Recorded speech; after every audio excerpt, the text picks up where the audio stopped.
alors qu'on nous fait croire que le féminisme a abouti, que ça y est, on atteint l'égalité, hommes-femmes, etc., on ne donne toujours pas de modèle valorisant aux femmes. C'est-à-dire qu'autrefois, les modèles, c'était en gros la ménagère, la jeune fille effacée, alors la princesse attendant passivement son chevalier servant, ou alors la gentille, oui, la gentille jeune femme au foyer. Et aujourd'hui, est-ce que c'est tellement mieux? Les modèles qu'on donne, c'est quoi? Ce sont des chanteuses, des stars, c'est-à-dire qu'en gros, on essaye d'expliquer aux filles qu'elles ne peuvent réussir que en dansant, ultra maquillées, avec le nombril à l'air. Bon, je suis pas sûre que ce soit l'aboutissement de la libération des femmes. Oui, mais d'une certaine manière, c'est quand même une évolution, c'est-à-dire qu'on donne des modèles de réussite professionnelle, sociale. Donc ça, qu'est-ce que vous en faites? Modèle de réussite professionnelle. Non, mais oui. Sans tomber dans la caricature. Dans la mesure où nous sommes dans une société qui estime que la réussite, c'est en effet de gagner beaucoup d'argent en montrant son émotion en tant qu'artiste, pour reprendre les termes à la mode.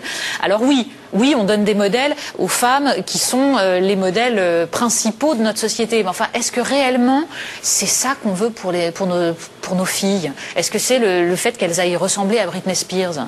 Je suis pas sûre que ce soit non plus le...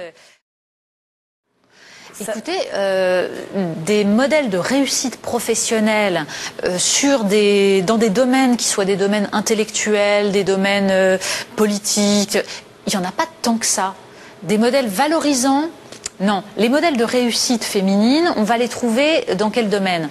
Dans les domaines artistiques, dans les domaines médiatiques, mais jamais quand il s'agit justement d'être un petit peu trop intellectuel. On va être dans des domaines esthétiques où les femmes vont réussir parce qu'elles sont en vue.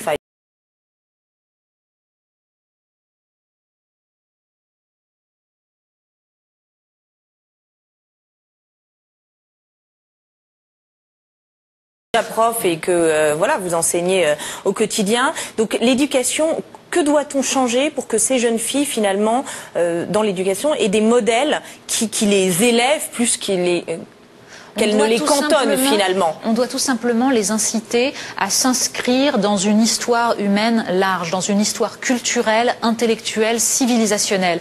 Alors le problème que nous rencontrons, c'est qu'en effet, dans toute l'histoire de l'humanité, les femmes pendant très longtemps ont été absentes de toutes les créations intellectuelles et artistiques. Donc c'est très difficile de donner des modèles anciens aux filles. Mais en revanche, ce qu'il faut leur expliquer, c'est qu'elles n'ont pas besoin de se reconnaître dans des modèles féminins, forcément. On peut se reconnaître dans des modèles masculins. Une fille peut se rêver en Alexandre le Grand, et c'est ça qui est beau.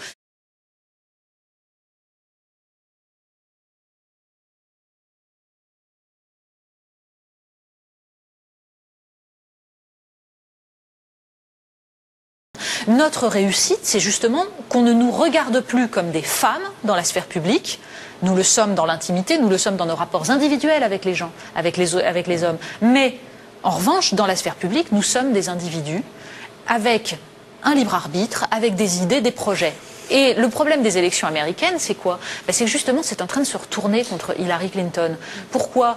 Parce qu'elle se présente en tant que femme. D'ailleurs, c'était très drôle. Tant qu'elle était une professionnelle, capable, etc., elle ne gagnait rien. À partir du moment où elle a versé sa larme en montrant qu'elle était sensible, qu'elle aussi elle avait de l'émotion, là, elle a remporté une des primaires, enfin certaines primaires.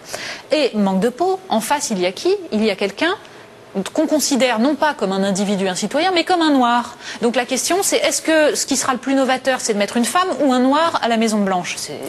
C'est la fin de la politique.